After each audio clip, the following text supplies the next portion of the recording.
Bueno, ¿por dónde arrancar? Obviamente nos vamos a ocupar del tema de la inseguridad, pero yo creo que el tema de la inseguridad, para serles absolutamente franco,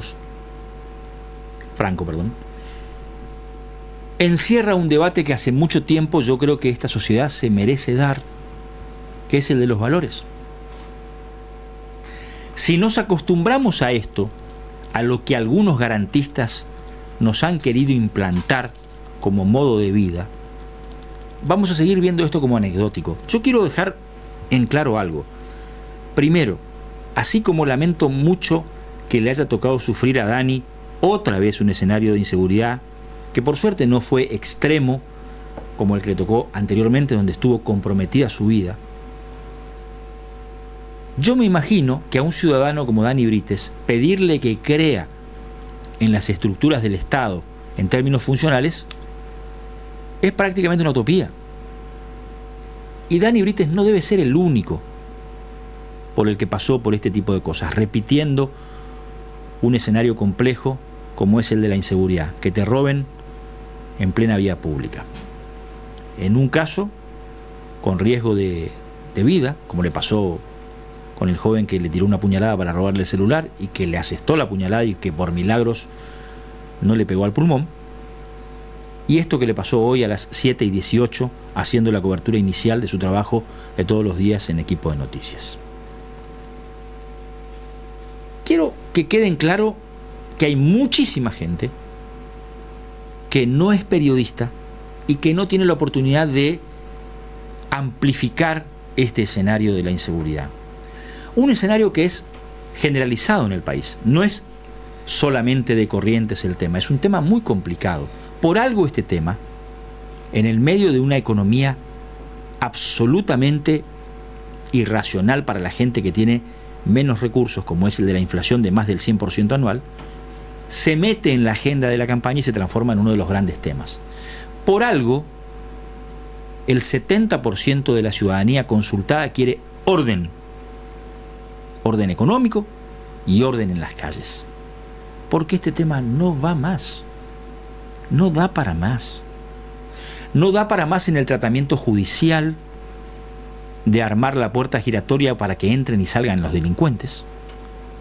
No da más que sigamos discutiendo en teoría si este nuevo código que se aplica en Corrientes es bueno o malo, porque, vamos a decirlo claramente, los fiscales te dicen por lo bajo que es pésimo. No lo van a decir al aire para no crear un conflicto con otras partes de la política, pero es pésimo porque consolida la puerta giratoria. Y estos tipos que roban en la calle sin ningún tipo de respeto ni por la propiedad ajena ni por la seguridad de las personas a las que roban, saben que esto funciona así. Entonces volvemos al tema de los valores. ¿Cómo queremos organizar nuestra sociedad? Esta sociedad que está, no voy a decir anárquica, pero sí muy golpeada en términos de credibilidad por falta de orden. Por falta absoluta de orden. ¿Ustedes vieron lo que pasó en La Bulás? Con este nene de 14 años asesinado por un amigo. 18 fierrazos le pegó en la cabeza al amigo. Lo asesinó. Obvio, hay psiquiatras, especialistas estudiando el porqué de esta conducta criminal en un chico tan chico. Pero todos coinciden en que hay alguna psicopatía muy intensa para hacer lo que hizo. Ese chico va a quedar libre. Ese chico va a ir a centros juveniles de reubicación y a los 17, 18 años va a andar caminando por las calles.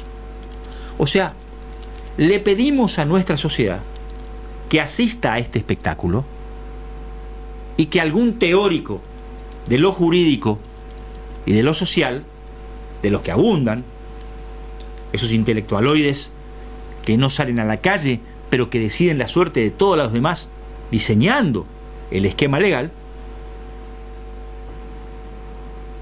dice, no, es lo que tiene que pasar, porque no tiene conciencia. Yo pregunto, ¿en qué sociedad queremos vivir si un chico de 13 años ya no sabe de boca y educación de sus padres que matar es el peor acto de humanidad.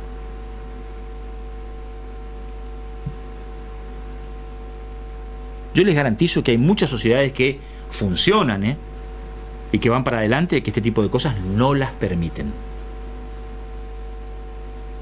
¿Alguno pensó, por vía de hipótesis, intentó ponerse en los zapatos del padre de este chico de 14 años asesinado, sabiendo todo lo que va a pasar, sabiendo que este joven, que era su amigo, va a recuperar la libertad, no va a estar imputado por esto, o sea, va a quedar libre? A mí me gustaría preguntarle a mucha gente, ¿qué haría? Y tratar de arrancarles una respuesta sincera. Yo les digo lo que yo haría.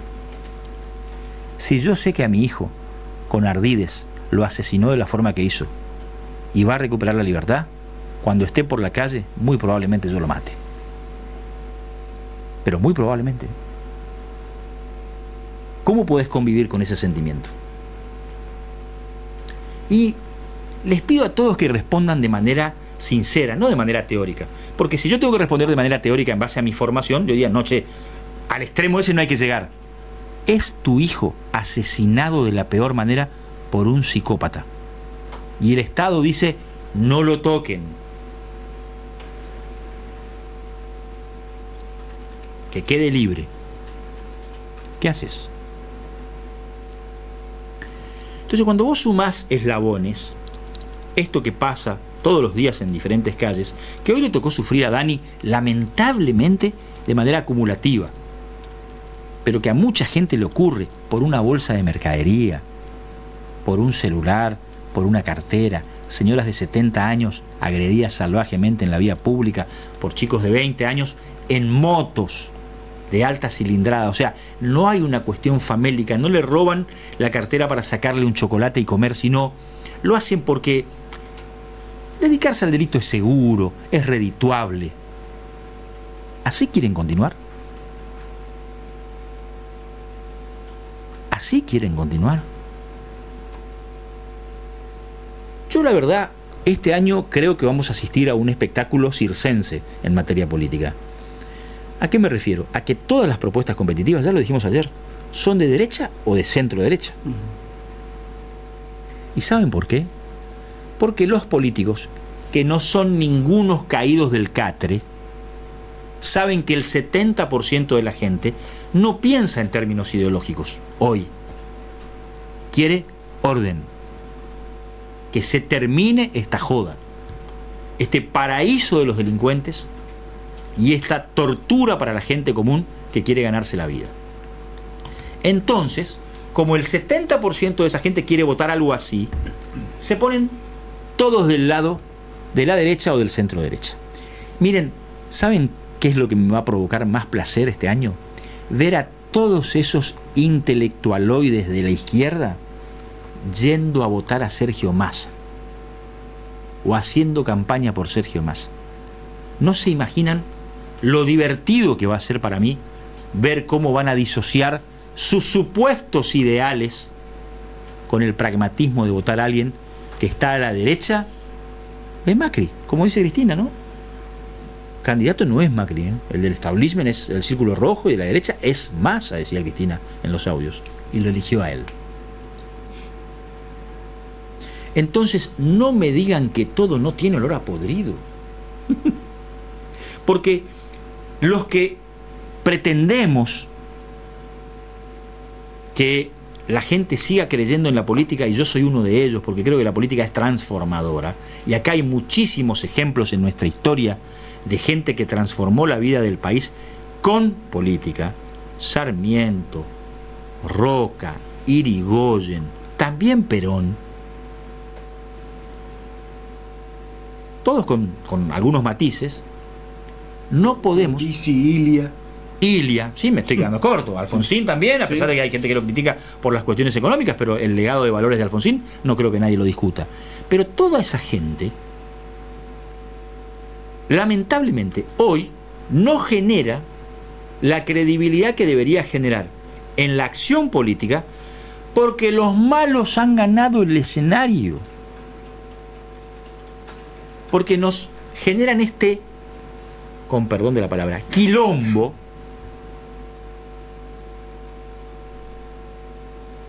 de, como dice la letra de Cambalache, lo mismo un burro que un gran profesor.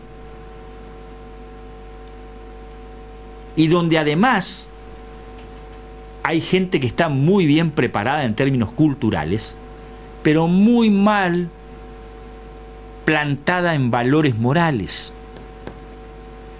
en principios, en eso que decía la gente pobre que quería salir de pobre hace 30 o 40 años. Lo ajeno no se toca. Y eso generaba una conducta virtuosa de muchos pobres por educarse y encontrar las herramientas que los saquen de la pobreza. Hoy eso no está en la agenda de muchos pobres argentinos porque lamentablemente se le ha pegado un tiro a la cultura del trabajo y se le ha pegado un tiro a la cultura del respeto a las instituciones.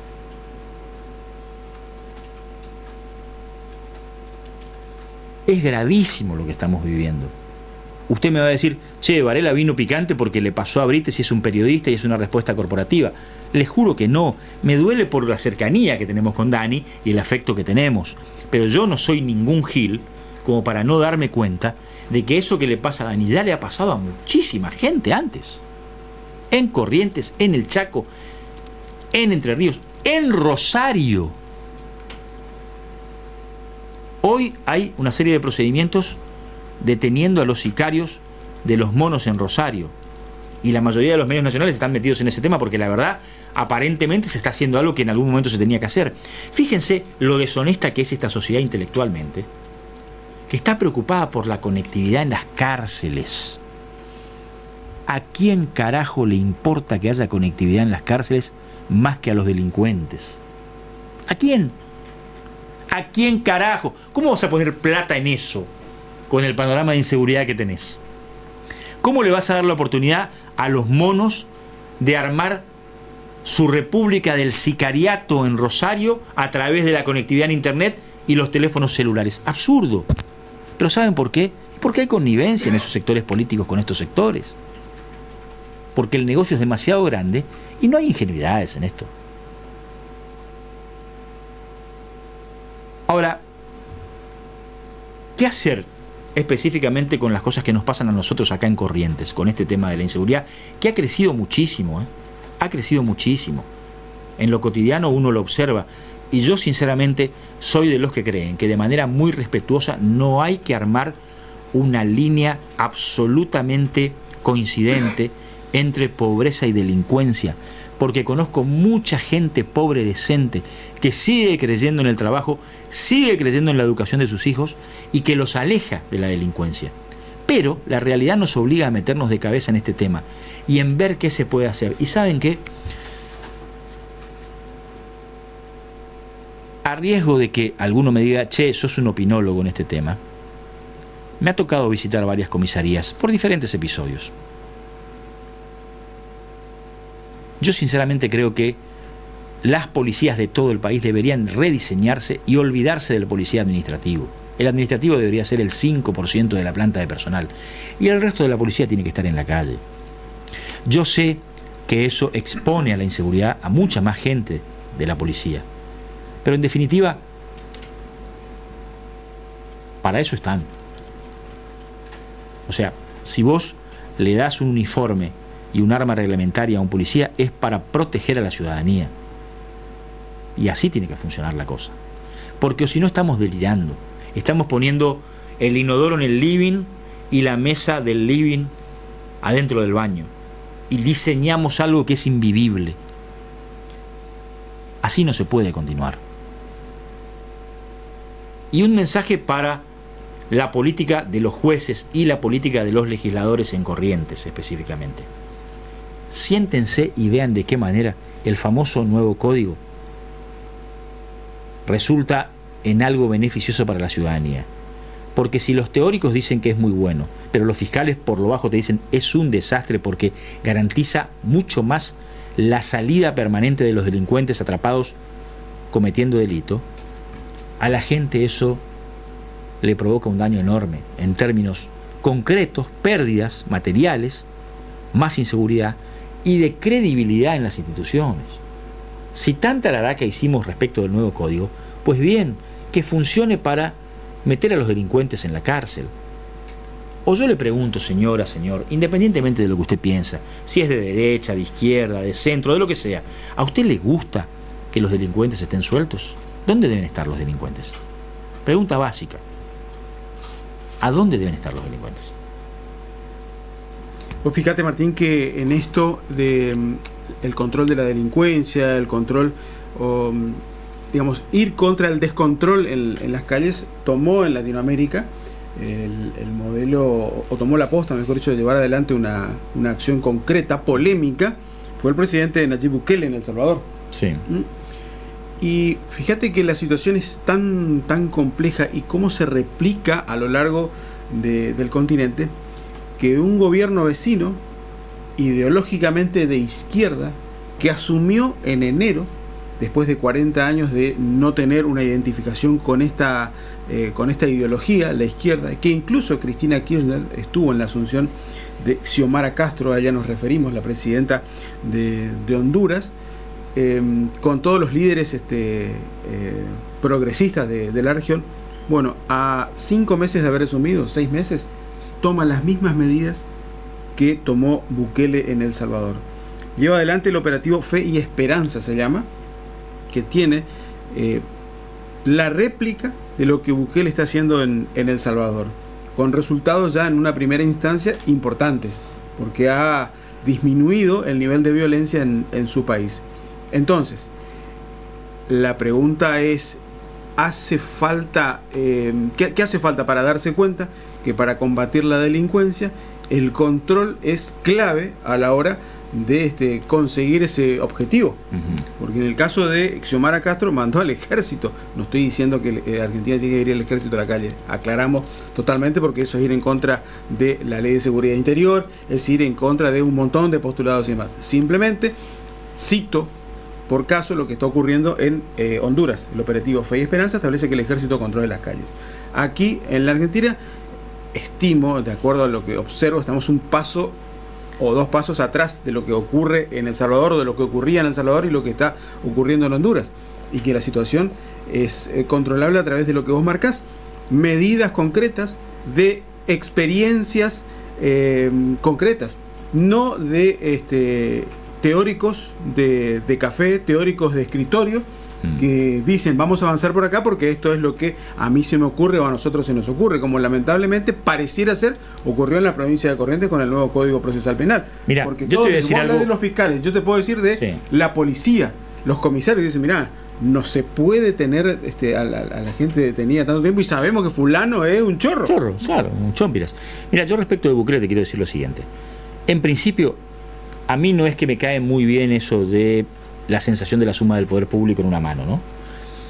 Pero en El Salvador, y estaba leyendo ayer un trabajo de consultoría, Bukele tiene 86% de imagen positiva. Obviamente, tiene sus detractores. Hay grupos de derechos humanos que dicen que él viola los derechos de las personas detenidas.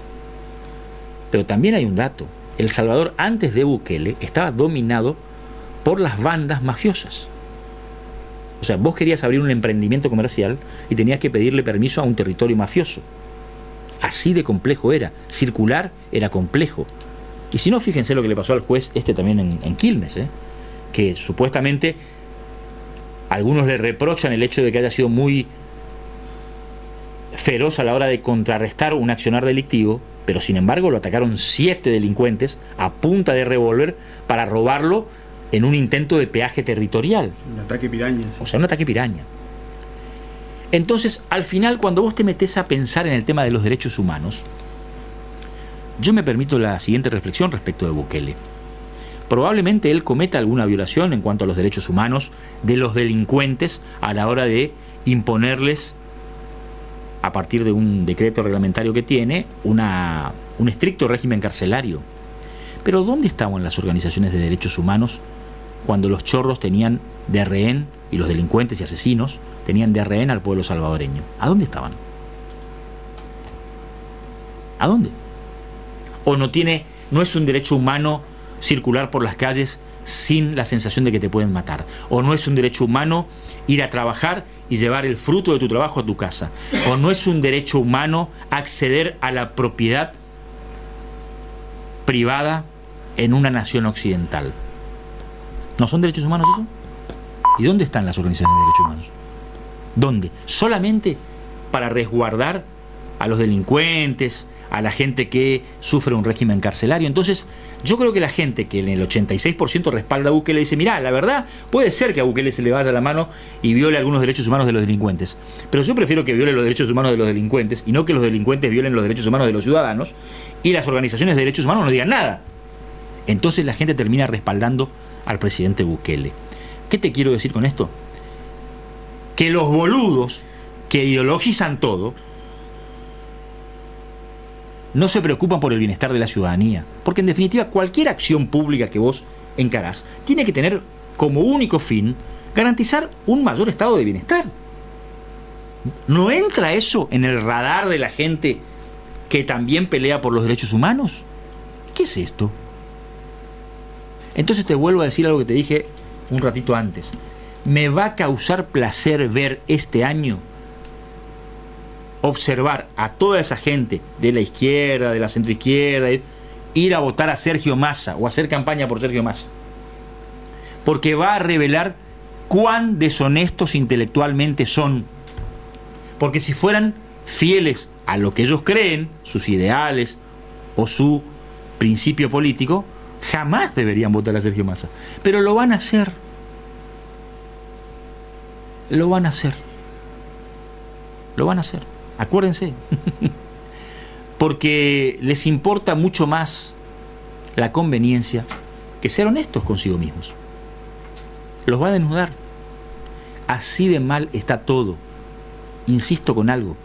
Además de un problema económico, de un problema de inseguridad, lo que tenemos es una gran crisis de valores. Se han perdido los valores.